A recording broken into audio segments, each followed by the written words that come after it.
What are we doing? What are we doing We're with our talking lives? about perfect. What are we doing?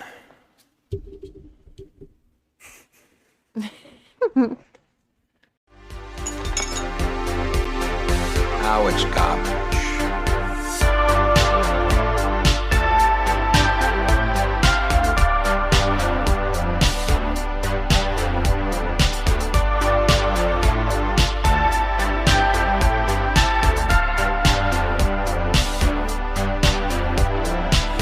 Just another movie night. Hello, everybody, and welcome to the show. I am Echoey, and that's Joe. I'm Joe. I got in trouble for messing around and I messed up the equipment. I don't know. Am I echoing? I can't tell. No, It does sound weird. you're fine. Oh, boy. Hello, everybody, and welcome to the show. We are Just Another Movie Night, and I am Scott. And we've established that I'm Joe. And I've... No. So I was playing around and moved the microphone, and now Scott is going to be in complete and utter terror because I moved the microphone and it's not going to be where he wants to be the whole entire podcast. So, You know, you have something nice. but and you then have a really gotta- cute smile on your face right now. You gotta throw everything into jeopardy. I know. Hey, what are we doing today? Talking trash. Are we talking trash today? Talking trash. Talking trash. We're talking about perfect. Calm down, calm down. This is our show to review, spoil, debate, crap on, and give second chances to the hated, the lowest rated, and the much debated and often forgotten flicks of the internet, all while asking the question, is this the worst movie ever made? And if not, what is? Because here on the show, we truly believe you can't review a film unless you know what the worst is. And today, Joe already said, we're talking about the movie Perfect. John Travolta, I would gladly take one of your aerobic classes if you let me interview you. I was really beginning to like you, too. Jamie Lee Curtis. How many times a year do you fall in love, Adam? Depends on the subject. He's a reporter for Rolling Stone. I might want you to be the focus of my story. She's his next story. I don't want to be the focus of anything. If this story isn't his last. I warned you not to put our name in that article. Perfect. I got a plane to catch. Another story to write. We're from the FBI. They can send you to jail. That's a risk I'll have to take, isn't it? A good reporter would never get in bed with the subject. You keep forgetting something. I'm not your subject. Do you think that people that are in better shape have better sex? Oh. I read your little story. You lied to me. Has he gone nuts? Too many sprouts. What is so wrong with wanting to be perfect? John Travolta. Jamie Lee Curtis. In a James Bridges film. This is to be continued. Perfect. You know how I know it's called Perfect? Because I say it 10 times. Perfect. We probably could say it more, and maybe we didn't catch it every time, but I know it's called Perfect. Well, I was definitely listening because I knew they were going to say it a million times. What is so wrong with wanting to be perfect? So, Yeah, it's one of those movies where you go, is this going to happen? Is this going to happen? Yeah, probably this is going to happen. Now, look, this is a 2-hour film. It's a 2-hour film that takes its time to let us know that gossip columnists are assholes. Well, who would you be going after? Well, it's not who, it's what. Well, excuse me, what would you be going after? Health clubs. Oh, gross. No. Why not do a story about how they're turning into the singles bars of the 80s? Find a couple, do a non-fiction love story. With pictures? Yes, lots of pictures. It could be hilarious, particularly set in Los Angeles. You know, inflated bodies, airheads. Hot tubs? Yes. Alfalfa sprouts? Absolutely. We haven't done LA in a long time. I mean, it would be wonderful. Sounds great. Did you know that? yeah, I did. Yeah. I knew that. Yeah, this is 1985's Perfect. It has a 4.7 on IMDb from 6,000 reviewers, a 46 on Metacritic. It was directed and co-written by James Bridge, the director of China Syndrome and Urban Cowboy. Oh, okay. It stars John Travolta, who was on a string of flops Urban Cowboy, Blowout, Staying Alive, Two of a Kind. After this film, he didn't make another successful movie. In fact, he made another strings of failures right after this movie and critical disasters, starting with the movie The Experts. But he finally made a comeback in 1994 in Pulp Fiction. But literally, this career was on a downward spiral of insanity. Well, he was doing amazing. He had made Grease, then he made Saturday Night Fever, then Backwards, he made Staying Alive. Saturday Night Fever before Grease. Oh, yeah. Oh, wait, was it? Yeah, and he was on Welcome Back, Kotter. I thought Saturday Night Fever came out. No, I looked it up. Okay. Fun fact, I'm right. Yeah, after those movies came out, he just made failure after failure, like huge flops. It's a shock because some of the movies like Blowout are really good. We love Blowout. And it was a huge failure for him. So it's crazy. This also stars Jamie Lee Curtis, who also didn't have another critical hit after this movie or success commercially until A Fish Called Wanda in 88. Really? Wasn't she in... Was that her in Trading Places? That was before this. That was before this. Mm-hmm. Okay. Wow. Yeah, All right. this movie kind of killed a lot of people's careers. It didn't do any justice for anybody. Did she do Prom Night before this too? Yes, of course. That was in her early days of doing all horror films. Terror Train? I would say yes. We love Terror Train. No, we don't. Yes, we do. I do not like Terror Train. I do I like like Road it. Games. Oh yeah, Road Games. This also stars Lorraine Newman, who was one of the original SNL cast members.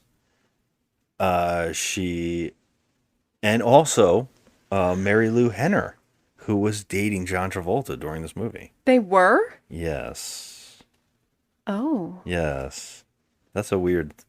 When you watch the movie and you know that, it's kind of strange. This actress was on the show Taxi. Yeah, she's so pretty. Also has a side plot line starring Kenneth Welsh, who was on Twin Peaks as Wyndham Earl. Earl was the best and brightest among us. But when our attention turned from outer space to the wooded areas surrounding Twin Peaks, he became destructively obsessive. Earl acted in an overzealous and secretive manner, possessive of his assignments, finally violent. He was removed from the project. Now, let me ask you something, Joe. Mm-hmm. What genre is this movie? Well, I mean, I guess they might call it a romance. Is that what you think this movie was like? I mean, it would be categorized as romance? I mean, I would think so. It's not a drama. I mean, is it a drama? Yeah, this is my question to you. You tell me. Okay, I'm going to say it's a romantic drama. Yeah, you're right. I do not feel either of those things. No, I don't either. There's little to no romance in this. There's sex, but there's not romance. It's like not like a love story, is it? That's my thing. It's a 2-hour film that I don't even know if the movie knows what it is. Was it 2 hours because we watched it on Tubi? No, it is actually 2 hours. Oh, for God's sake. First of all, this movie had barely a plot. Yeah. I was wondering through the whole movie, like, at what point, is this going to end? Because it just kept going. They could have called this movie the padding, the movie. They literally could. Because every scene feels like padding. But for what? Usually you watch a movie that is barely can fit an hour. So they're like, well, we have to make it feature length. So let's pad out another half an hour. Yeah. This is one of those rare movies that the whole movie feels like padding. Speaking of padding, do you realize that not one woman in this whole entire movie had any padding on her breasts? They were just flopping about. I mean, flop, flop, flop everywhere. Okay, I couldn't stop staring. And the guy's balls also didn't have much padding. So I could not help myself. Okay, I was laughing my ass off. I was staring at everybody's crotch. I couldn't help it. This is the reason that this movie is even worthy of talking about is that it is highly entertainingly sexualized. Oh my God. Because it's hot people doing gyrating movements. And giving the best fuck face you've ever seen. I mean, honestly, damn the plot. Okay, I could Yeah, literally who cares? sit here and Yeah. talk about the gyrating Yeah. for an hour. There were men in these aerobics classes, and every time they thrusted in and out, like just full on thrusting, like they were just going for the whole thing. I could not help but wonder, does that hurt? Because their package and their bits were literally flopping around, like back and forth, back and forth. Like, there's no way, like those ball hammock shorts in the 80s that everybody wore offered any protection to these guys. And I felt bad for John Travolta during that one scene that he had in the aerobics class with her, where it was a 25-minute long gyrating sequence. You mean the scene that we could not stop laughing hysterically?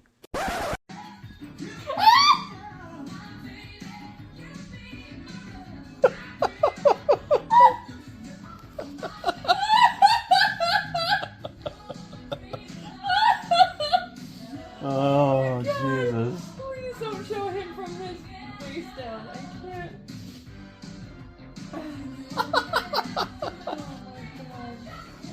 can't. Still going. I mean, he's...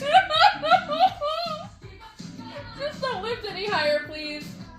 His ball's gonna come flapping out of the side. I mean, at this point, they could have just showed a sex scene. This is crazy. This is crazy.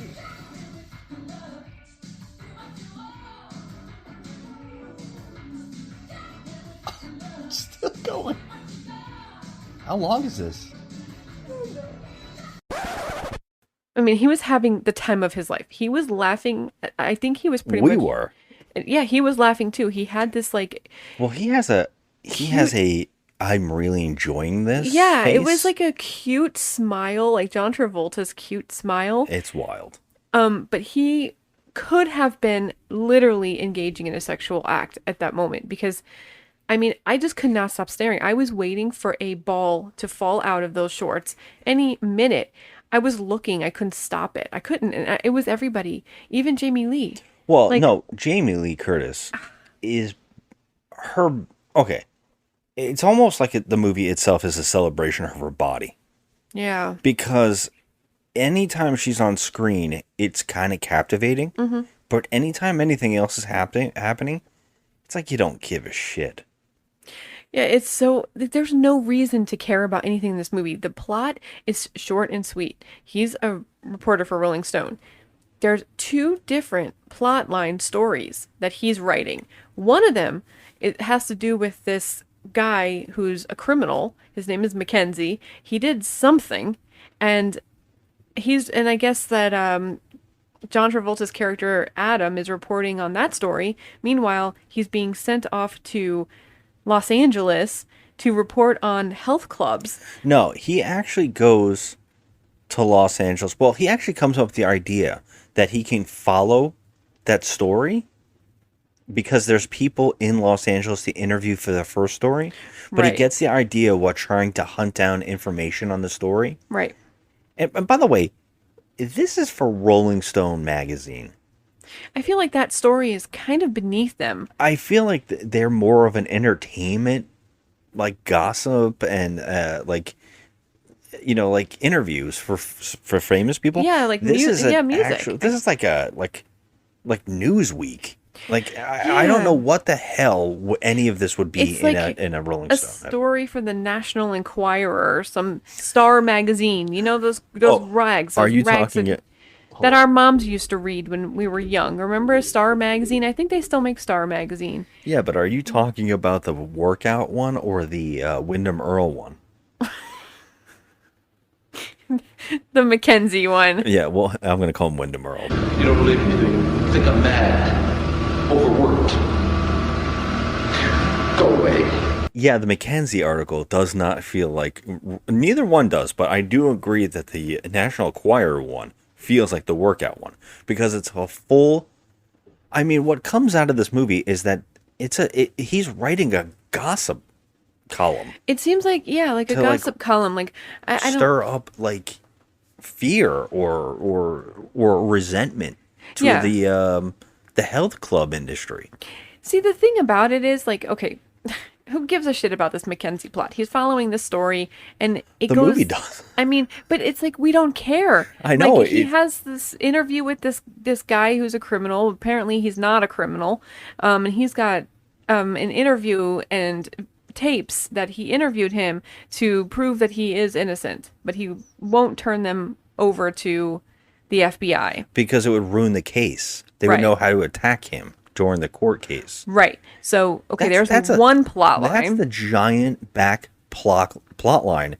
It's like a side plot line that isn't necessary to the movie. It's not, because, like, if you're going to make this like a romantic drama, you can just focus on Jamie Lee the whole time, and I would have been fine with that. Yeah, Jamie Lee Curtis's backstory drama. Yeah. His deciding to be a better journalist, and the people of the health club, because there's a ton of them. Any of those things could have just been the movie, and it could have been an hour and a half. It could have been cut down. Oh my God, yeah. It didn't even need to be an hour and a half. This could have been an hour and 20 minutes, and it would have been so much easier. You pad out the time by showing all the workout stuff, which is, what, let's face facts, probably the biggest draw to the film. I mean, come on. The ball sacks bouncing back and forth, the boobies, going up and down, up and down. Yeah. This movie was just like, okay, we can sell this just basically on the bodies. Yeah. Because there was really, like, the plot was just mediocre. It was like, okay, whatever. Well, I mean, I do kind of want to talk out some of the things in this movie that there's a lot of bizarre choices and this weird padding. This director feeling like people are going to be interested in the multiple storylines of this guy's career, while also giving us storylines for other characters. Yeah. Like, again, this is like Showgirls all over again, where it's like, oh, there's a whole bunch of characters going on. And do we necessarily need any of these characters? No. So, I mean, some of them can connect into the storyline of the quote unquote romance, but not really. I don't know. But the movie starts off where, it even goes to show you his early career. If for some reason starts off, it could just start off with him being a Rolling Stones writer. But it starts off with what they think is a clever setup for the film, where he's writing for an obituaries for a newspaper. And he's like, I'm sick of it. And the head of the newspaper tells him, calm down, Adam, relax. It isn't going to last forever. Think of it this way. This is your last chance in journalism to write anything nice about anybody. And we cut 5 years later, and then we see he has made a pretty successful career as a journalist. Yeah. But he's exactly the thing that guy said he was going to be. But he doesn't even seem to know that exists. There's no grief or struggle in this guy. He's just kind of a dirtbag who's only looking, which is so crazy, because we're supposed to think that this guy's a good guy because he won't give the tapes up for this one character. That's a big plot line in like we said, in background plot line of him investigating what seems to be a real important case, while also deciding to write a gossip columnist saying that health clubs are the new, like, 80s single hookup scene, bar. like a hookup place. The new sex club. Yeah. And I don't know why his brain works like this. You would think that he's like, Woodstein, the Woodstein? Who? The journalist the Watergate scandal. Oh, okay, yeah. Yeah, you would think that he's breaking important news, and No, he's literally doing nothing. This is stupid. This is like you said, it's like a Glamour magazine or, stupid crap like that. That's that's a story for those kind of rags. Yeah, that's it doesn't seem like his character would be doing these two articles. No. Not at all. I said Woodstein. Did I say Woodstein? You said Woodstein. I combined the two writers' names. It's Bernstein and Woodward. Like, I don't know what he's trying to get out right now. So I'm just going to stay quiet. I was close. I'm just doing what I do best and smashing people's names together. But we love it. So this guy is like a journalist, and you think that he has some kind of like integrity. But I wanted to say that, so he apparently wrote a terrible article on, what's the singer? Carly Simon. Carly Simon shows up in this film. Shit. What? Carly Simon just walked in. Oh, God. She hated the story you did on her. I know. Hi, Carly. Hi, Carly. Hi, Carly. I read that shit you wrote about me. Oh, come on, Carly. You know, the only thing worse than being written about is not being written about. To throw a drink in his face because he wrote a scathing article on her. Yeah, it was amazing too. It was a good scene because I was like, wow, to have Carly Simon throw a drink in your face. Yeah. It's kind of cool. I saw a funny bit in the trivia for this movie, which is crazy. And I'm like, how do they not know this? But apparently in the movie, he mentions that he has an offer from another company, like a magazine or whatever. And it says he says that he has a deal with Simon and Schuster. Okay, it's a publishing company, isn't it? Owned by the father of that singer. Oh, so shit. They're like, what a goof. He would not sign with this guy who wrote a terrible article about his daughter. No. Yeah. Wow, that's crazy. Yeah, But like, automatically, like, okay, I'm going to say this. When she throws a drink in his face for writing a bad article about her, it still took me a little while after that to realize that he's not a good guy. It took you a while after that? Yeah, it did, because he has such a charming face, and he didn't really want to, he didn't come off as like a sleazeball, you know? Like, you've seen some sleazeballs. He didn't come off like that. He was. Is it just because he's cute?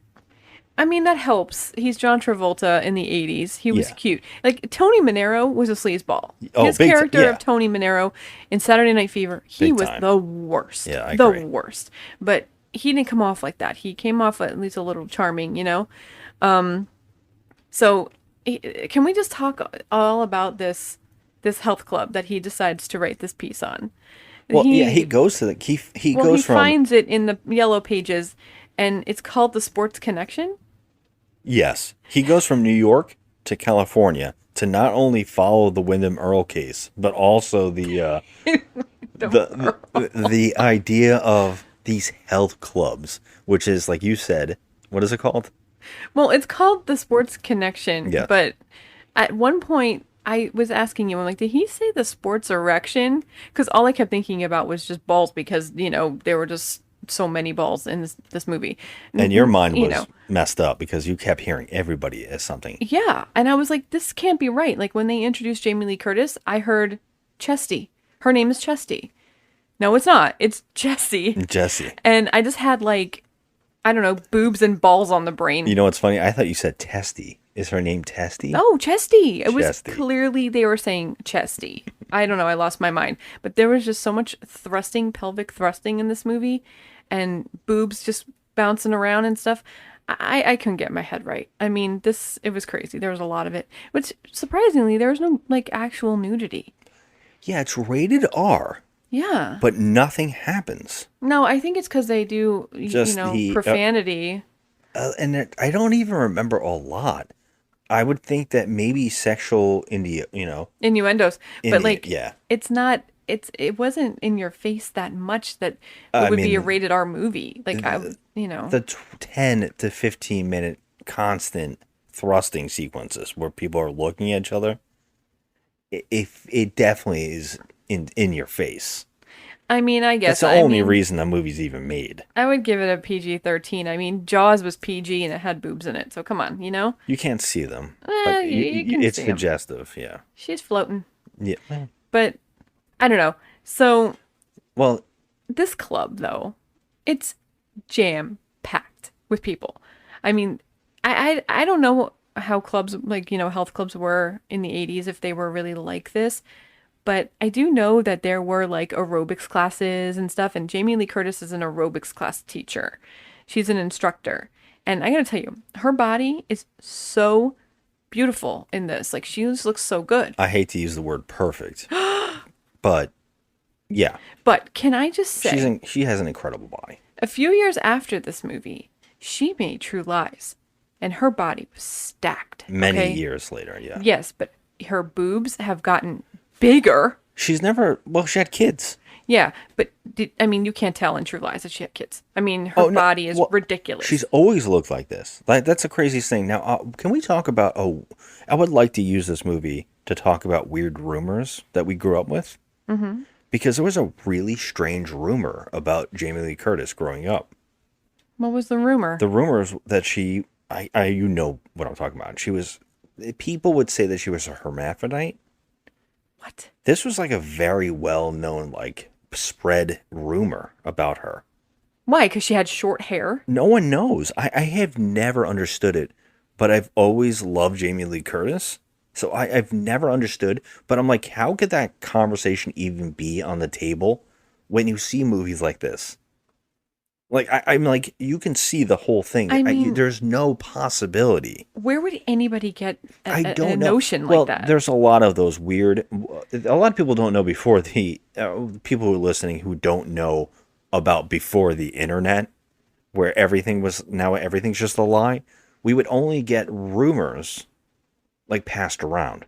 Like, there's a famous rumor about Richard Gere, with the gerbil. He shoves gerbils up his butt? Yeah, which kind of is now well known of why that rumor started with he had a huge fight with Sylvester Stallone, and apparently Sylvester Stallone spread that rumor.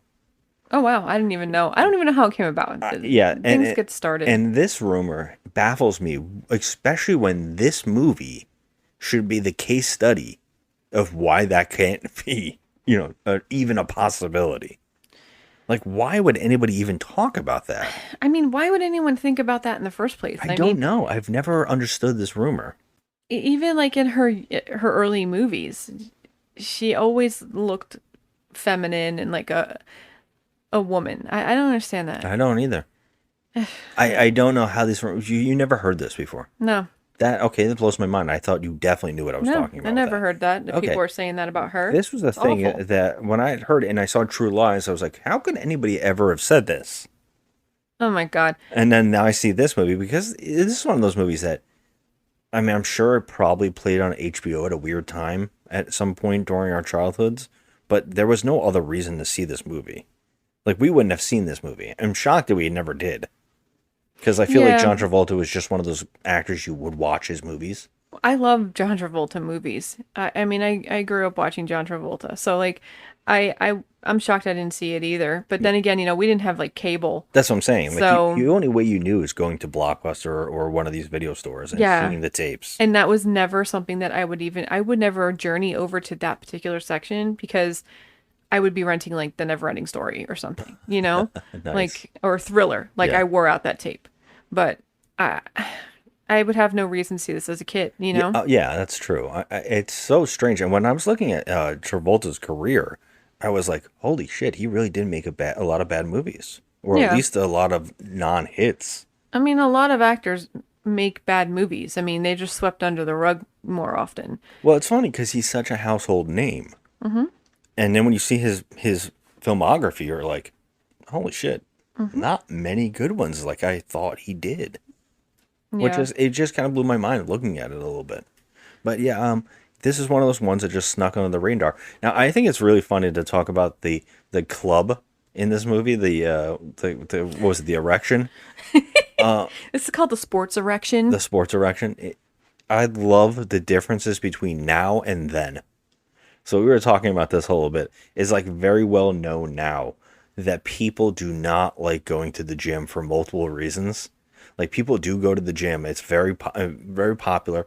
But now the internet has made it, like, okay to film yourself working out, to put it online. And now there's, like, a whole thing about men trying to hide from these women because they use it against them if they look.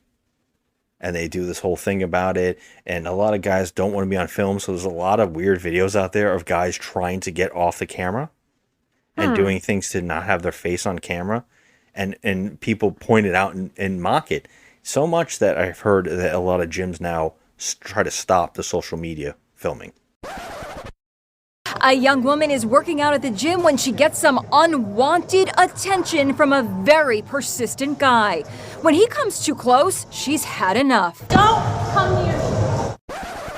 Yesterday I made a video about these two girls that were pointing and mocking a guy in their gym that was just trying to work out. You see it all the time. You go to the gym and spot someone filming themselves exercising or posting to TikTok or social media. It's like they're on the treadmill going like this. Yes, and you're in the background sweating like crazy. Yes, you're like, what are you doing? But now, okay, some gyms, though, are pushing back against this whole fitness and influencers taking pictures and videos of themselves, even now banning recording. That's funny because shout out to my girl Lisa. Real movie lovers, who sends me reels a lot of just funny things, people falling off the treadmills and people getting hurt and funny stuff all the time, and also my friend Kim, who also sends me videos like that, where like all these gym videos are so funny. I love them. They make me laugh. But I understand what you're saying, like the ones that don't want them, like the ones that are taking this seriously. Yes, a lot of people go to actually get a workout, but a lot of people film themselves too. Yeah, but then I mean, a lot of them are like total gym queens too. Like we were driving in a parking lot of a gym just the other day, and we saw this beefcake come out of the gym. Yeah, and I have never seen anything like this guy. Okay, he was something. He purposely manscaped himself, his whole entire body, to go in, to look this way. And he goes to the gym like this, and he had these little tiny, you said he was wearing just underwear. They look like tight boxers. They were like tighties, and his package was there. And he had this workout belt on, and he looked like one of those Hans and Franz. Is that what they are, Hans and Franz? Yes. And SNL? He looked like Hans and Franz if he had actually woke up that morning and gone to the spa to completely get a makeover, he walked out of that gym and then went to the gym and then had to go home and take another shower. Oh my God, he walked into the gym looking probably like a Sasquatch, and then he came out all manscaped, like something had happened, like a miracle, because his eyebrows were plucked when he walked out of there. He had no body hair whatsoever, not even a single chest hair.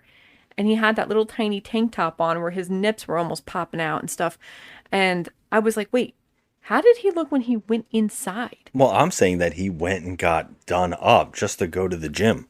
Like it's now like a nightclub. Well, like gym queens, yeah. But you know what's funny about that is a lot of women that I know that go to the gym, they go in, with their sweatshirts on, their workout pants and put their headphones in. They don't want to be bothered at all. Who's this? People I know that go to the gym. Okay. And girls that just want to go and work out and not be bothered. But then there's this whole underworld of people who just go to the gym to get hit on, where they put on their, fake eyelashes and their makeup and all sorts of, the gym queens. That's the ones I'm talking about. They don't go to get hit on unless they want to get hit on. It's an odd culture. So they're playing games. Yeah, they're mostly doing it to film themselves for TikTok culture and reels and stuff like that. They're wearing the pants that show their ass perfectly. They're getting done up, and then they're filming themselves doing squats. And then they don't want guys to hit on them. Some of them are filming fake joke videos of them sitting on a guy, or by accident. They're doing all these fake videos. That's why I was saying that people are trying to stop it, because it's making people uncomfortable. Because people are there's a whole culture now where if a girl or a man want to like a person because they think they're attractive, but if a person comes onto them they find not attractive or below them, they say that they're stalking them or like creepy or cringy, which I can't stand. It's crazy out and there. It is crazy. And watching this movie is complete night and day of what our reality is now to compare to this. In this movie, the reality is that the gym is everybody's the best friend. Everybody just loves getting together and working out and having a great time, and everybody knows each other. I mean, that's kind of cool, I guess. It But would be I a mean, cool reality if it was true. Yeah, no, I'm fine. I'll stay fluffy. I don't need to go to the gym. Well, that was my point. Like it now, you can't go without feeling completely alienated. Where this movie was like, no, these people are actually having a good time together, and they're meeting people, and they're falling in love or whatnot. Yeah, that's what this movie is. Like the whole entire purpose of this piece that he's writing is to show that it's just basically a nightclub with some exercise thrown in. But really, the exercise is that everyone's getting together and hooking up. Yeah, that's his goal. His goal seems to be to make everybody seem like they're, they're going out of their way to all have sex with each other, like a bathhouse almost. Yeah, but like that's one of not these what's weird happening. things you've heard about. Yeah. Yeah, so that's why, It's not what's happening. So what happens here is that he ends up sleeping with Jamie Lee Curtis. They end up hooking up. Yeah, can we talk about that? Because you rushed right into it. He actually, the way that this starts is he stalks her. It's virtually all the things people tell you now not to do. Would you call it a stalking? Yes, he does stalk her because he continuously tells her he wants to tape her giving an interview about the club. She tells him multiple times to stop and leave her alone, to the point where he finally has to help her with her car because her battery is dead. That's the meet cute where they're okay now. And he jumps her car and still is trying to get an interview, but says, you know what? Can I bring you to dinner? We don't have to do an interview. But then she says yes. Now, it's like he's breaking down her defenses, right? Yeah. He's like, oh, do this, do this, do this. No, no, no, no, no. Okay, now I'll give you a chance. So they go out to dinner, right? And then, of course, at dinner, he tries to tape her again. Yeah, I was like, okay, are you an idiot? Who does this? Yeah, and she's like, no. And of course, he makes a reference to he shows up back at her the workout thing that she's doing. She's like the head aerobics instructor, and which is great, by the way, because when they do aerobics, they like speed it up. It's like insane. It's like times 20. Oh my god, it was like double time. I was gasping for air, and I wasn't even doing it. She didn't eat. She ate one meal a day, she said, and she said she worked out constantly just for this film. And Jamie Lee Curtis? Yeah, she said it was like a nightmare. Jeez. Apparently, there's a rumor that she told, I believe, Gene Siskel that she wanted the Lorraine Newman character's role because she thought that was more interesting and sympathetic. Lorraine Newman, she played the was she the one that was the Frankie, the photographer? No, she was the one that they were writing the article about. Oh, she was Linda. Yeah, one of the two, Linda and Sally. Yeah. But she went to dinner, and he's still trying to get her to do an interview, and she's still saying no. But she's starting to, like I said, break down the defenses. She's starting to get into it. He shows back up at the dance thing, and she says to him, "What are you doing here?" And he's like, "Oh, I came just to make sure you didn't need to get another jump start." He didn't say that. Oh no, start your battery or jump you. I came to jump your battery. Yeah, I wanted to make sure you didn't need me to jump you again. Hi. What are you doing here? I just thought that I'd come by and see if you needed someone to help charge your battery. All right, and then she's like, "That's funny." And she's like, "Hell yeah! No one is this aggressive and not being hot." So she goes back to his apartment, and this movie's so weird because it shows us an entire. It's like a commercial for a computer. He has a laptop word processor type thing, and they're writing on it, and they have to show the whole thing, even erasing the words. Like, I feel like the whole entire experience of learning about the computer with her was very pointless. It goes on for 2 minutes or something. I'm like, what is this, a commercial? Why do we need to learn about the computer? We know that you're going to sleep together. Well, I was I was actually hoping not yet, but Jamie Lee Curtis is the one that says, "Hey, let's bone." Yeah. On the laptop, and then she writes it out. And then he goes, and then he has to write out an answer. I'm like, this okay, is this cute? is... No, it wasn't cute. I was like, all right, I don't have time for this. Like, you just get to it already. Because I agree. Stop your grinning and drop your linen. Okay. Thank you, Bill Paxton. But what's even better, Joe, is that he gets a phone call and stops the sex and goes out on a red eye to fly back to New York. All right, I told you during this scene that if we weren't married, okay, and I was in this situation, any man that answered the fucking phone when we were almost there, I'm out, okay? Like, don't ever come back to me. You're done. Like, 2 middle fingers, you're done. That's it. We're done. I would have been pissed. She was just like, okay, see you later. In fact, he goes, to be continued, and she says, I hope. No, man, no. I'm like, wow. Like, now, can I blow your mind even more? Because she has a tragic past with reporters. Everything that happens with John Travolta and Jamie Lee Curtis is so ridiculous. Yeah, like there's so much push and pull between the two of them. No, I won't give you an interview on tape. Oh, give me an interview. Oh, I won't give you an interview because I don't like reporters and I don't trust people, but I will have sex with you, so let's go do that. That's my point, and I hate that part of it. Like, I hate how fast she is willing to have sex with somebody she should have every warning sign for. Right, like he's trying to get something from her. And it's not just, the booty. It's something else. And he also lies about what his article is going to be about. Yeah, he out and out lies. She calls him out and says it's not going to be one of those articles about how we're a sex club.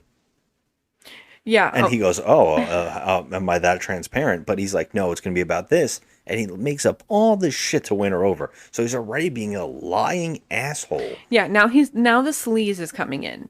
Before, it's there from moment one. It was more subtle. Now he's just out and out a freaking sleaze. But I will say that him leaving when he could have just, at least got a quickie, he left her in that moment. I'm like, okay, who does this? What is that? Yeah, he actually zips her clothes back up. I was like, what? No. Yeah. That would not happen. I don't care. Yeah, it felt like the scene, the way they filmed it, was like he didn't even lock up. He just ran out. Your money's on the dresser type of feeling. But it's like he zips her up and they smile. And then the next scene is him flying to New York to do this interview. And he gets this interview and takes 3 hours to interview somebody while he drive around the park. Central Park. Central Park. He had to go back to New York and interview Mackenzie. This is the tapes that we're talking about. Yeah. No one gives a shit about this We plot. don't even see it.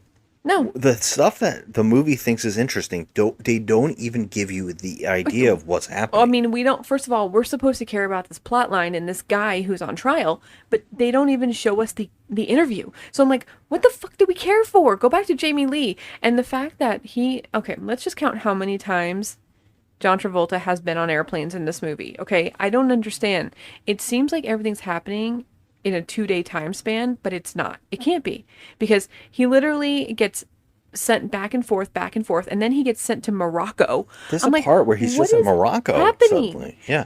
So he has other stories, because apparently he had another story in Morocco. I'm like, okay, this is too much. You're putting too much in this movie that's basic, and you don't need a brain cell for this. You don't. Exactly. He could have just been back in New York, finding out that the article. We'll get to that. We're kind of jumping ahead, but yeah, there's a lot of shots in this movie that is filming things that are so unnecessary. Like you said, the Morocco thing. He's just randomly in a Moroccan restaurant. And we're like, wait a minute. And you're like, oh, I'm like, where the hell is he? And you're like, he seems like he's in a Moroccan restaurant. Yeah, but I'm like, I think he's story? actually in Morocco. Like, what is this? I thought at first that he was just going out for some Indian food. And I'm like, oh, he's in an Indian restaurant. But randomly. Who is he going to meet here? I thought he was going to meet his boss, the editor of the magazine or something like that. No, he literally was in Morocco. He was out in another, completely out of the United States. I'm like, why? Yeah. And this is one of only 15 scenes filmed in this movie that are just plays into another scene. Like, there is a scene where him and Jamie Lee Curtis go ski. And aren't they supposed to be in California? Yeah, well, in Aspen. That's in Colorado. Yeah, but isn't it right outside? I mean, I guess it's... Yeah, they say it's only a short drive to get to there, right? To Aspen, I believe. I don't know. It seems like they're just traveling by map in this movie repeatedly. Well, they take a drive, but they also say like, well, the only reason I brought this up is because we watch the drive. We actually have to see, and for some reason the director left it in, but he put the camera on the side of the road, and the first car that drives by is a bunch of women just waving at the camera. And I said, why would he leave this in? Like, why? Is he trying to break the immersion? Does he think this is cute? The movie does this a lot. Just multiple weird shots of, like, at least 2 to 3 minutes of just driving. Or there, at the end of this movie, we haven't got there yet, but at the end of this movie, there is a 10-minute driving sequence of back and forth driving, people following each other. And it's like, are you kidding me? Did you really have to film this? It makes no sense, the padding that they're putting in this movie. But just to give you an answer, going from Los Angeles to Aspen is 13 hours in the car. Okay, so it's 13 hours, and the flight time is a little over 4 hours. So, what? We didn't see them do any of this traveling at all. They were just there. And what was the reasoning to go to Colorado? We did not see them skiing. They literally sat on a bench and talked. They did. So, excuse me, what in the plot? Why do we need this? This was so stupid. This is one of those classic movies where it just doesn't need a plot at all. Like, there's just no reason to have a plot. It could have been the whole thing was he's a writer for a magazine and he just wanted to do a piece on the health clubs in Los Angeles and how they're, just like kind of singles bars, basically. Yeah. He could have just done, the whole plot could have just been that. But they throw all this extra shit in there like we care. I'm like, no, just make it about Jamie Lee and the whole double cross. Okay? That's we know it's going to be, there's going to be a double cross. I even said it to you in the beginning of the movie. I was like, there's definitely going to be a double cross here, right? So, yeah. They should have just made it about that. I just wanted to point this out real fast. I looked up skiing in California. So I got Tahoe is a huge skiing community. Also, Mammoth Mountain ski area. Okay, well, what month is it? I don't know, but I mean, it is there. There is skiing resorts in California. So okay, well, all right, well, whatever. Who knows? I just wanted to point that out because no, I don't care. But that was just a conversation between us. Yeah, no, look, the movie is so easy to fix to make it a tighter romantic comedy or a romantic drama or whatever that dramedy maybe. It's so weird. What's crazy is they're having this relationship. You find out like Jamie Lee Curtis has a tragic past where she used to be a swimmer, an Olympic swimmer, and her coach and her got in a sexual relationship. And he was a married man, and it was a scandal. So, like, I guess a reporter leaked out all this information without her knowledge and ruined that guy's life and pretty much ruined her career. So she kind of fled and became this aerobics instructor. She kind of hid from that's swimming. Her tragic past with reporters. They did her wrong. And now, going on this whole thing about John Travolta being some kind of good guy, not even close. Now, we already know that I never said good guy. And there's not one moment in this movie where I go, oh, he seems like a well put together human being who cares about other people's feelings. Not once. And there's so many signs that she should get the hell away from him, because once he finds the story out, he starts trying to get a story out of it. And she's telling him, I have a tragic story with reporters, and then I'm like, why are you even close to this guy? And he's still trying to tape you, and he's still trying to get information out, and he's telling her, I won't.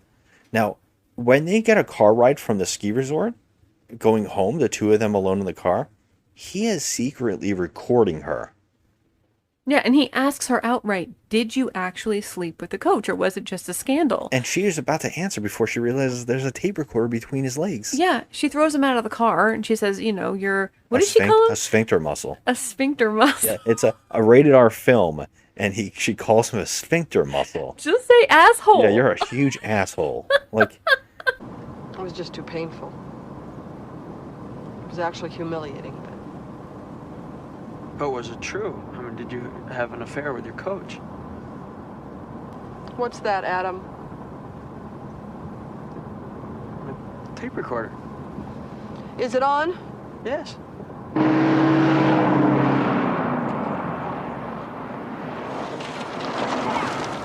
Fuck out of my car, Adam! Get out!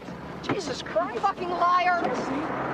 You're a sphincter muscle, Adam! A sphincter muscle. Which even later on, John Travolta says, "You called me a sphincter muscle." Like, it's supposed to be a funny, cute moment, but it's like a weird. slip up? Like, did she just add that in? It's like ad lib or something? I don't, maybe. Because that's too funny. And she says it so seriously. She goes, "You're a real sphincter muscle." Yeah. I mean, I felt bad for her at that moment, though, because I feel like, okay, you're letting your guard down. You shouldn't, not with this particular guy. And she should have known better. Like, obviously, he wanted something from her, you know? Like, whether it was sex or a story or whatever. Like, he's just out for himself. Yeah. And what I hate is what we're only being told is Jamie Lee Curtis wants to sleep with him because he's charming and cute. And Well, that's a shame of an arc. Like, that's terrible.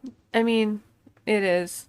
I mean, it's so lame. She throws him out of the car. He gets back, and she again willingly, like, he starts trying to change what the story is.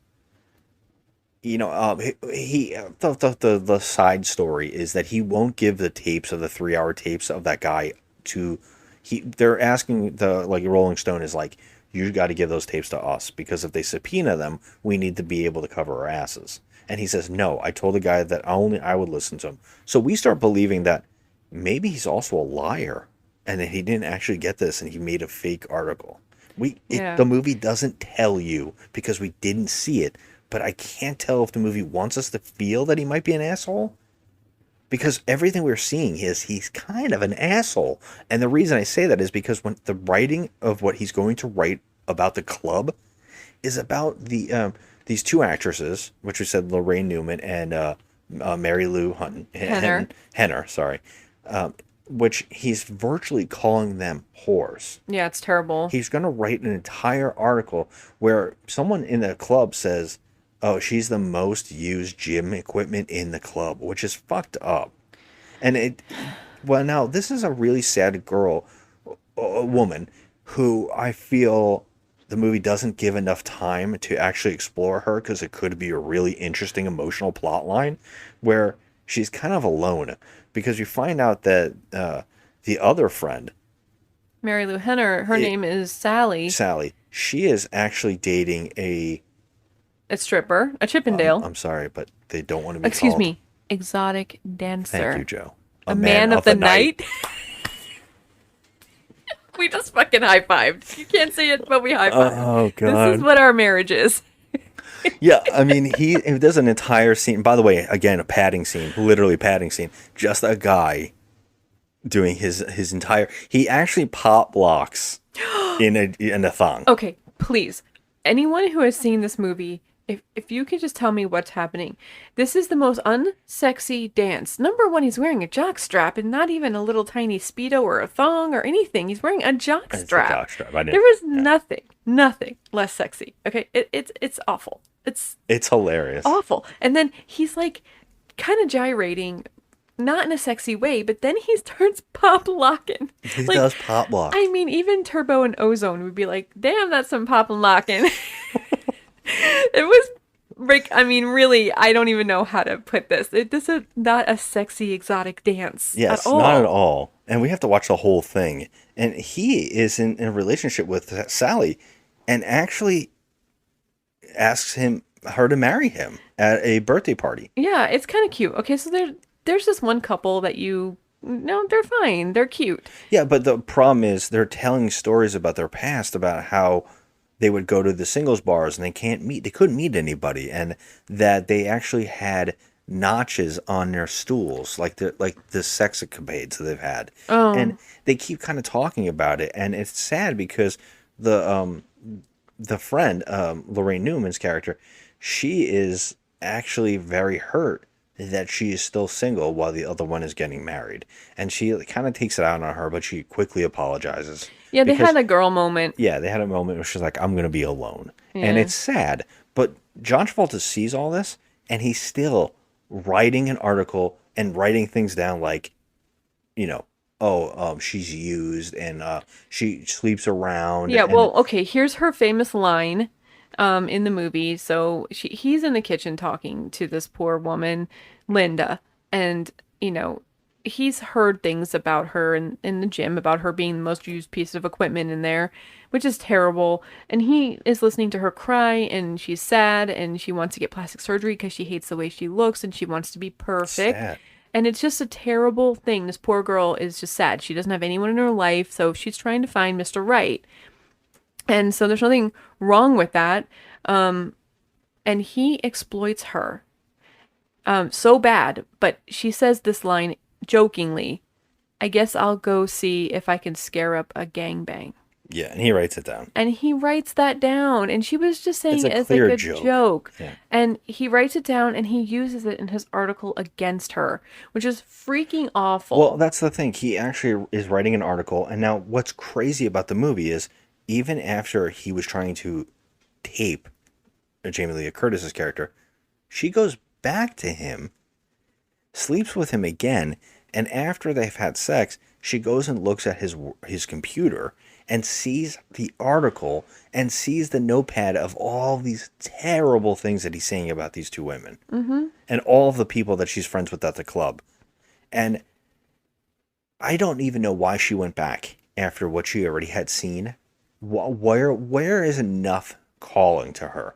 But she erases the entire article and destroys his work. Yes, but isn't this after Frankie, the photographer from the Rolling Stone magazine, goes and takes pictures of the gym? Yeah, that's and true. She goes in. So Rolling Stone magazine brings their team in to take photos of them at the gym and all the people that are there, and Sally and all of them.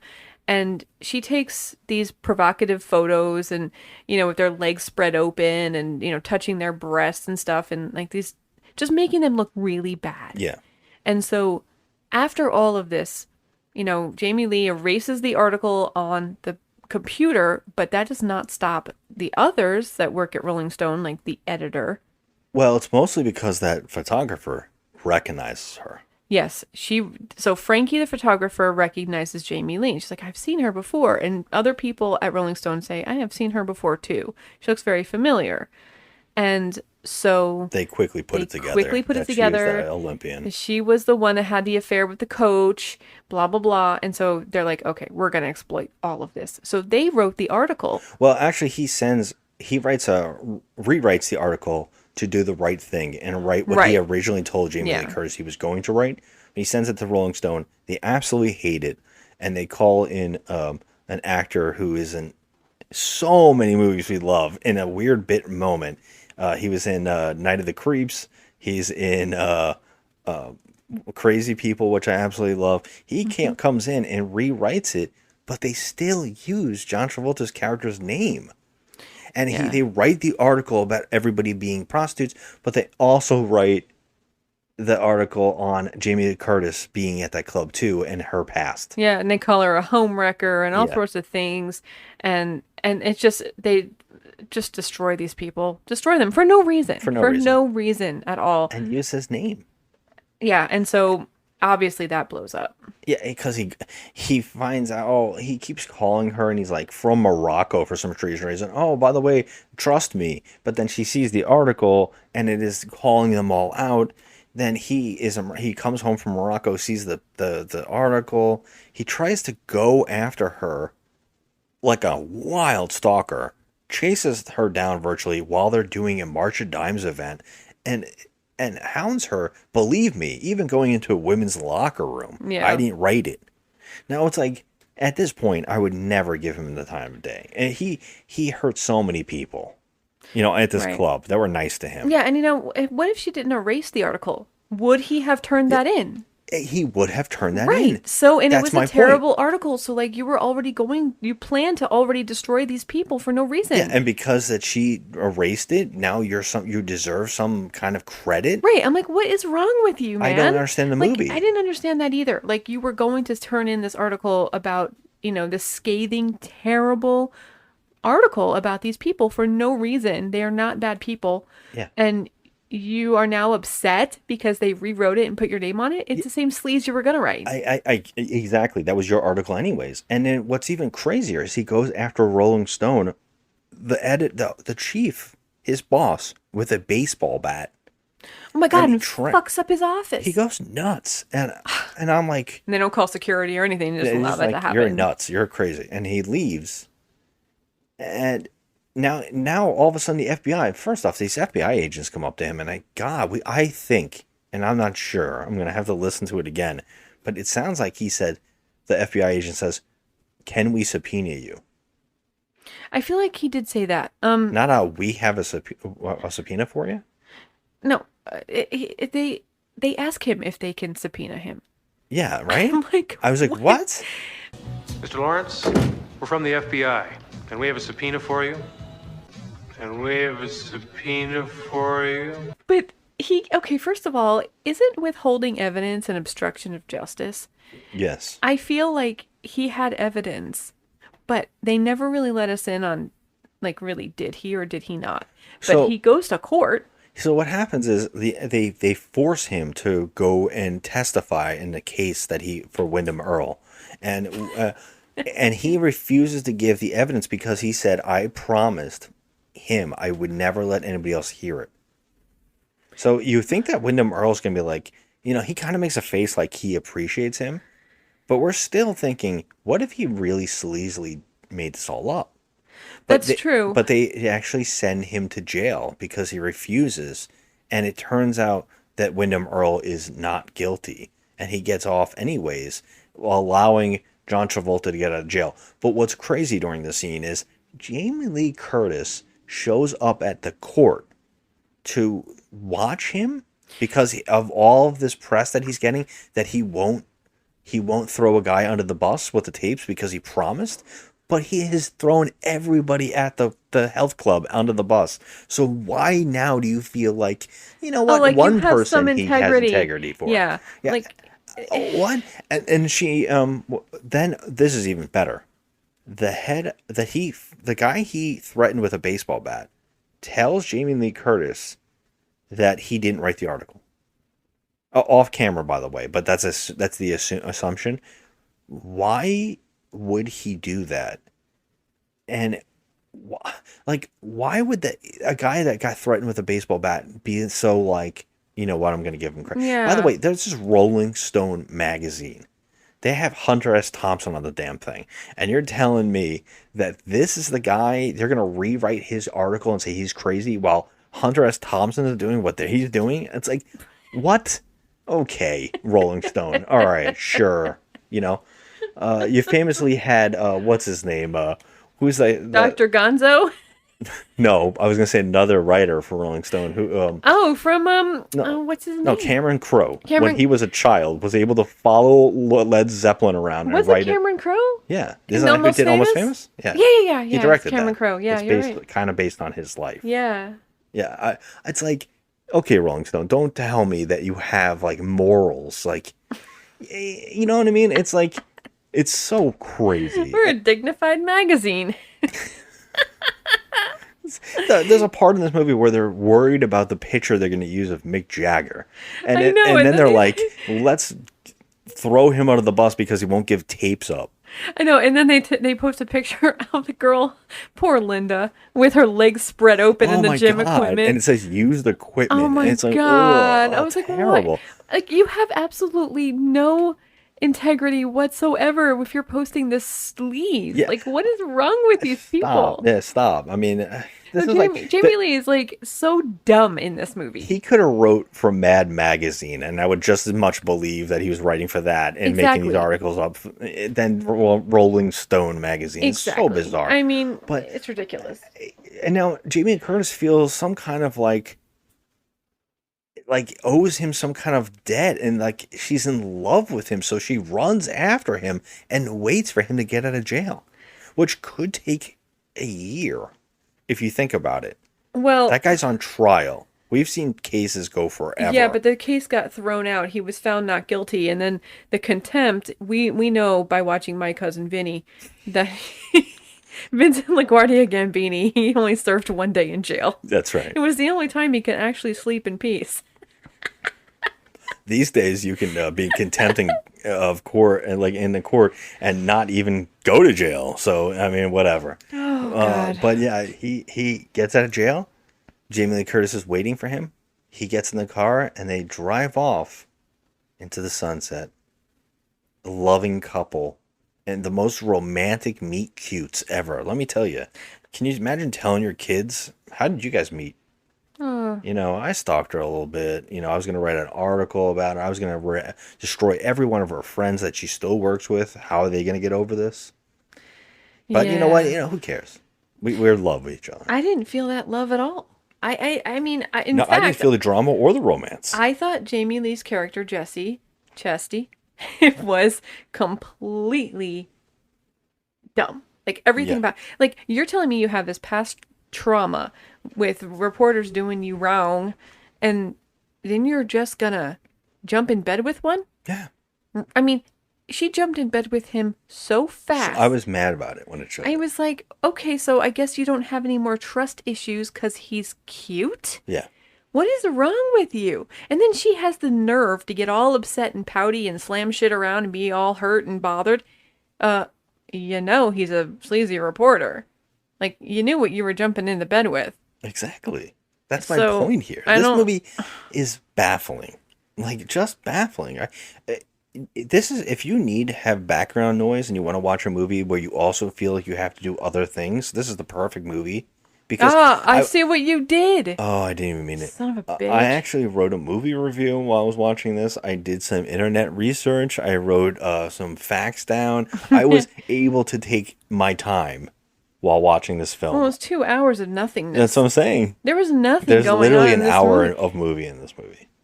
I mean, there's no message really. No, nothing. There's no lessons learned. Be a better journalist. And she should Does be he have a job? No, and she should be a better judge of character because she's terrible. Yeah, she's gonna be with him now.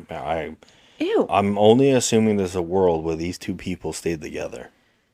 I mean, it's awful. I mean, there's nothing, like, you don't feel any kind of feelings towards them. Like, when you watch like a romantic comedy, you feel like, oh, these people should be together, like they're cute. Yeah. But this is the perfect movie for him to have a funny friend. Yeah. Somebody who like makes that time or saying the things that the people feel, who does the voice for the audience. This movie could have used that. Yeah, I think we needed that. Yeah. Because this movie didn't have anything. There was nothing funny. There was nothing romantic about it. I mean, even the plot, it meant nothing to anyone. It really doesn't. I mean, it meant nothing. We're supposed to know anything about this Mackenzie guy and why he's on trial, but they literally don't really tell us anything. Why are we supposed to care? And there's too much going on in this movie that's all fluffed up. They could have cut it out by a half an hour. I mean, I could just watch more gyrating for 20 more minutes and be done. Oh. That was so funny. Hands down, I could have watched. I mean, I feel like they could have just edited this into a workout tape and made some money off of it that way. Oh my God, Jamie Lee probably could have made a fortune doing a workout tape just based on this movie. So true. For real, So because true. she's awesome. Yeah. I mean, Linnea Quigley has one, for God's sake, so why can't Jamie Lee Curtis? I mean, you know what though? I say, because they're both scream queens, they should do it together. I didn't even think there was a connection, but there's a connection. Yes, there is. They are both scream queens. I say yes, do it. Do it. All right. Yeah, drag in Barbara Crampton while you're at it. You have a good time. Good time. Now, I wonder if Wyndham Earl gives John Travolta's character a job. When is he going to give him a job? I don't even know what he likes computers. We spent a lot of time with it, and I think he has something to do with computers. I don't really know the plot, actually. But I feel like there's a world where he's like, hey, man, you went to jail for me. I mean, we didn't even talk about the subplot. There's another subplot where he stalks another person and ruins their lives. It turns out Wyndham Earl is paying for his ex-girlfriend's apartment, and she's a stripper. Yeah. And she has a husband who lives with her in that house that this guy paid for. And he goes and interviews them. And the husband is like, stay away from my wife. And he puts her face in the damn newspaper. Yeah. I'm sorry. Rolling Stone magazine. It was pretty bad. I was like, wow, you are ruining lives left and right. And when Jamie Lee Curtis finally leaves him after erasing the article, he gets knocked out by that husband who came and found him. Yeah, it was brilliant. I feel like, he gave John Travolta what we all wanted to give John Travolta at that moment. But A nice big punch in the gut. But that's another scene of like, are you kidding me? Another person you're gonna ruin? True. And like, well, his life was falling apart. He deserved what he got. I mean, he was what I'm getting at. Being harassed. It's a crazy thing. By the FBI. He was thrown in jail. He fucked up the whole entire situation he had with people at the gym. Like, yeah, he was having a real bad time. Yeah. So good for him. Screw him. He was an asshole. He's an asshole. Ends up with a woman at the end. He ends up with the girl that he loves. Yeah, he gets the girl. She's the worst judge of character on the planet. Whatever. Finn, we're done. Yeah. That's the movie. What are you going to give this movie? Well, was it incompetent filmmaking? Yeah. It is. I mean, the directing might be the biggest problem here, or at least the editing, the lack of editing. The writing is the problem. There is no plot that's even coherent in this movie. What is the reasoning of this movie? There's nothing. Like I said, we didn't need any Mackenzie trial or this or that. We could have just watched her and him falling in love, and that could have been a little romance and just whatever. And throw in some drama, some things happen, someone gets their feelings hurt or some bullshit. But you don't need all this extra fluff. It's too much fluff. I'm sorry. I'm going to give this...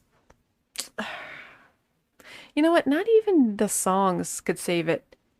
No, nothing. Usually Berlin was in there. I like Berlin, the 80s. Oh, that's right. I forgot about that. Metro. Oh, the random scenes where people are cooking and they're filming. Or the random scene where there's a whole bunch of people dressed like Boy George outside of a hotel for no reason. I thought they were having a Boy George convention, which I would totally attend one of those. Yeah, but it wasn't. They thought he was staying at the hotel that John Travolta's staying at, and so that's a backdrop in the movie for no reason. There's like 100 people dressed like Boy George, and I was like, okay. How strange is that? Are they going to all start singing? Because this would be amazing. Nice. They did not. So this movie really gave me nothing. I'm going to give it a 3.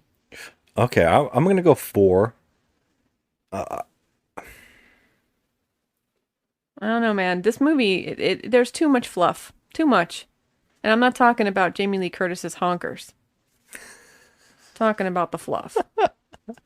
I feel like I'm going to give it a 4. I feel, I don't know. Maybe you're right. I'll go with a 3. It's not a good film. It's not a good film, and I can see why I feel like there is a decent movie to be made out of what they made. Like if they cut it down and tightened it and got rid of some of the subplots for no reason. Yeah. And they could have definitely made a better film. If this was made into a romantic comedy, then I think that this probably would have maybe nailed what it was going for. Yeah. I would have rather have seen a romantic comedy. Because I think Jamie Lee, I really do adore her. I like her as a human being too. I think she seems to be a cool person. I like her movies. I like her as an actress. I think she's great. Me too. And I can watch her do anything. Yeah. So, but whatever, it's a 3. So, all right. On our list, we ask, is this the worst movie ever made? It's not the worst movie ever made. It's not good. We don't recommend it. We can see why it bombed and why it has a 4.7 on IMDb. But on our list of movies that we have, I'm going to slap this sucker right above Beach Balls. What number is that? Number 20. Oh, okay. All right. Okay. I like that. All right. And that brings us to our segment of why we can't have nice things, where I read out the 2 extremes of online reviews, and I'll give you a 1-star and a 10-star review, just as proof that people who do these ratings on IMDb ruin the rating system for every one of us, because these are just a joke. All right, let's start with the 1-star review. This is titled, "Or the Very Opposite of Perfect." Wow, here it is. Very likely the worst movie I have ever seen. I had read about this film long ago, but never seen it. What was going on, if anything, in the minds of the people involved? This must be the movie which inspired Showgirls. I thought that this was the worst until I I thought that was the worst until I watched this. No wonder so many actors' careers seem to end with this one. I finally understand the meaning of bad taste. Oh, it's interesting. I mean, I actually made a lot of those points too. I brought up Showgirls, and I did bring up the career problems. Yep. Interesting. But I mean, not a 1. I'm No. I'm very feeling iffy on my 3, but well, yeah, a It's 1 not is a 1. A 1 is no. dirt. I mean, Showgirls is way worse. Showgirls is a 1. Showgirls is a 1. It is. I wouldn't give a Showgirls a 1. Oh, it's but, trash. I can't. Know me. Go fuck yourself. Don't get on it. Don't I let it get can't. into your mind. Okay, you started it. No, that person did. What was the name of that person? Name of this person is, oh God, Inframan. Get out of here. Inframan. I swear to you, I didn't write that. You're not Inframan, you fool. It's something I would have used if anybody listened to our Inframan episode and knew how much I loved that damn movie. Oh my God, how funny. All right. So I got a 10 star. This is insane. All This right. exists. John Travolta wrote this. No, this guy's name is Phil Katek. Phil Katek. I don't know what that means. Maybe he actually put his real name in there. I don't know. All right, this is a 10 out of 10. Jamie Lee Curtis looks her best. Jamie Lee is enough reason for me to watch this flick. Jamie Lee in tight leotards, yummy. Good acting also. You have to see it. 10 out of 10. Fucking schmuck. This guy only watches the one clip over and over and over. Yummy. Yeah. Yummy. I feel weird sexualizing her so much, but she is stunning. Oh, okay. Well, you know that I'm a huge fan of hers. Yeah. I think she's great. I think she's a great actress all around. I also think she's beautiful. I've always thought that. And I don't think you should use those words. You know, I mean, I joke around. I say honkers and Yeah, I know. You know, That's what I'm saying. But I joke around. I'm a woman, for Christ's sake. I am not gonna downplay her. I think she looks amazing. But this fool, the whole reason you're giving it a 10 out of 10 is because she's yummy. Jesus Christ. Yeah. That's I just can't. insane. Yummy. What a fucking dickhead. I have no 10. word. A 10 out of 10. 10 because she's yummy. Oh my gosh. I hope this person doesn't see Dinosaur Island. Oh, all those girls are yummy. Yummy. 10 out of 10. 10 stars, Angel. 10 stars. You know what's funny about this movie? There is some weird, there's some funny trivia where like Tarantino talked about this movie and said that he kind of like referenced the fact that they think that the reason the movie failed was because of her acting, like saying that the over sexualizing her might have hurt the movie. But I'm like, that's probably the only reason people saw the movie. Yeah, and can I just state for the record that they over-sexualize everyone? They're all doing the same gyrations in this movie. Why Tarantino went after that is beyond me. But John Travolta himself said he would not have taken back this movie. He was very happy that he did it, and he got to work with the people he got to work with. Yeah, So you know, he seems like a that's nice. top-notch guy for saying that. Good for Yeah. you. I you know. know? Do you like when people go back on the movies that they chose? Like, I don't know. It's a weird thing. It's happening a lot recently. I am going to bring this up again just because it's very fresh in my mind. But I was pissed off when you said that Kyle MacLachlan walked out of the premiere of Showgirls because he was so ashamed. He didn't. You read the script, you fucking asshole. How? Okay. The difference is that when you see a finished product, a script is much easier to get an idea of. But when you see what is done on screen, or you see like her acting in that movie is so insane.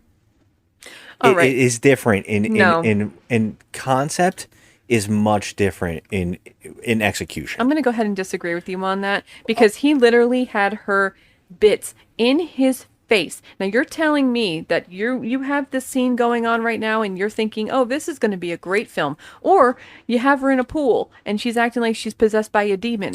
Yeah, this is going to be a great film. Or we'll back up on this one because if we're going to talk about Showgirls again, it's going to be the movie that haunts us for a while. Well, he was in a scene acting with this chick. My okay? point is, he signed on to the movie. At that point, when he started filming those scenes, he can't take it back.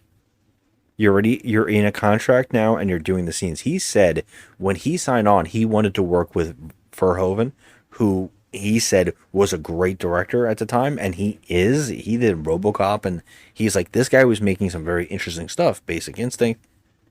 Then he said he started doing the movie, and he started slowly realizing, I'm in a really terrible movie, aren't I? And that's what he said. He didn't walk out of the premiere, but he said he sat there and was disgusted about what had occurred that he had watched. He's like, I had to be a part of this. I was so excited to be a part of it. And then you see what you've done, and you're like, what the hell?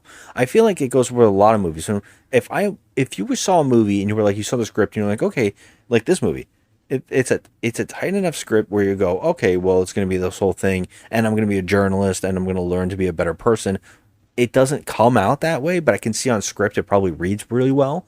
But then you see the movie and you see how scatterbrained it is and how nothing feels like it gels together. And there's just so many padded out sequences that don't mean to be there that kind of take away from the story. I can see that after seeing the product, you'd be like, that's not exactly what I read. I mean, I know. I mean, he couldn't just walk out of the freaking scene and be like, Yeah, deuces, no. I'm leaving. Yeah. He couldn't do that. I understand that. But, I mean, I do give kudos to John Travolta because, you know what? Hey, I made a decision. I'm owning this. That movie was not, the worst ever made. It just, the writing was really lackluster. There was really nothing there. The two of them together are cute. I don't have any problem with them. So if they could make a romantic comedy together, that would be maybe something more like a step up, than this. Yeah, I feel like, it's really interesting while doing research for this movie. I saw that him and Olivia Newton-John had made another movie together. They did? Yeah, it's another movie with them as the lead star. It's like a romantic movie. And I'm like, now I'm fascinated to know what this movie is that was made after Grease. Wow, what's it called? I think I said it like Two of a Kind or something like that. Oh. Yeah, I was like, oh, I'm more interested in that existing than I am the movie I'm watching right now. Wow. Which is a little shocking. Yeah, Two of a Kind. I was right. Isn't the movie he met his wife Kelly Preston?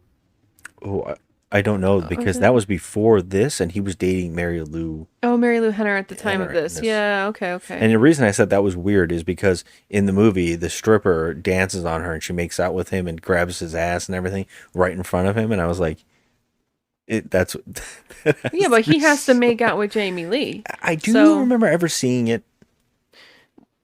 Well, they're rolling around together. Kind of in the shot through a doorway. Yeah, and then he's like grabbing on her. It feels strange, like they don't really ever touch each other. They're skiing. He grabs on her a little bit when they were at the ski lodge. Okay, I just didn't feel like it was ever a lot. Like it was ever really. I don't know how these people do it anyway. I mean, I don't either. I could not be, even if I'm an actor, I couldn't be in a scene like having like some kind of romantic scene with another man, and I'm not knowing that I'm married. It's got to be impossible to film. I would be so uncomfortable. Like I would be a terrible actress. Yeah, I like that scene in Love Actually, with Oh, and they're the two porn stand-ins. Yeah, it's not a porn. It's supposed to be a name? Movie in a sex scene in a movie, but they have to be the stand-ins for the lighting.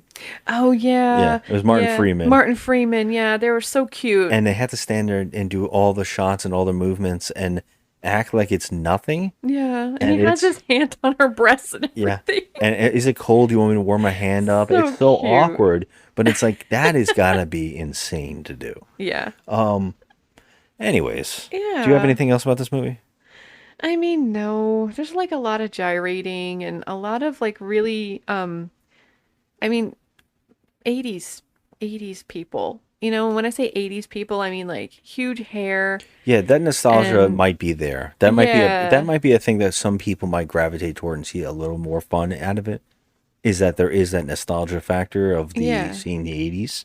Yeah, everyone had the huge hair and stuff, and I love that. I love that so much.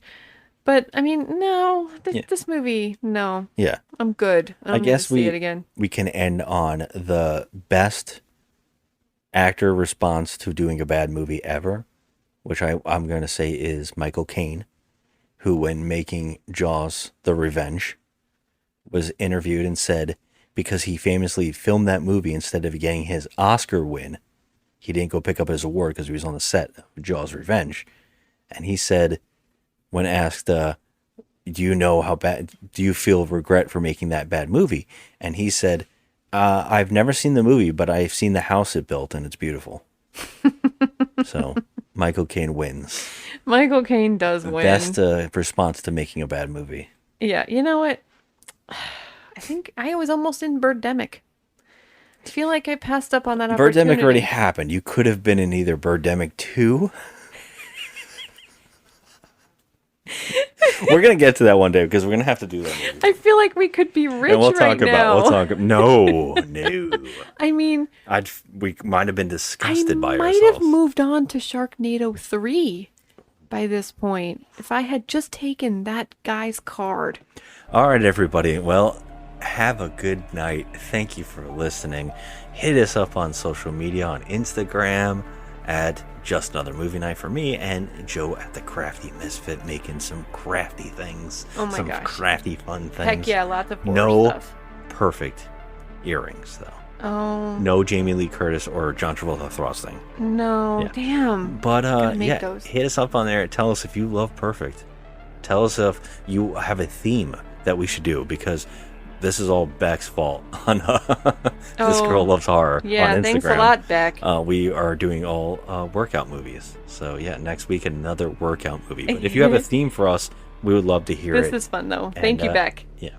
And yeah, please hit us up and tell us. So thanks again for listening. Have a good one. Bye. Jesus Christ. Fucking liar. You're a sphincter muscle, Adam.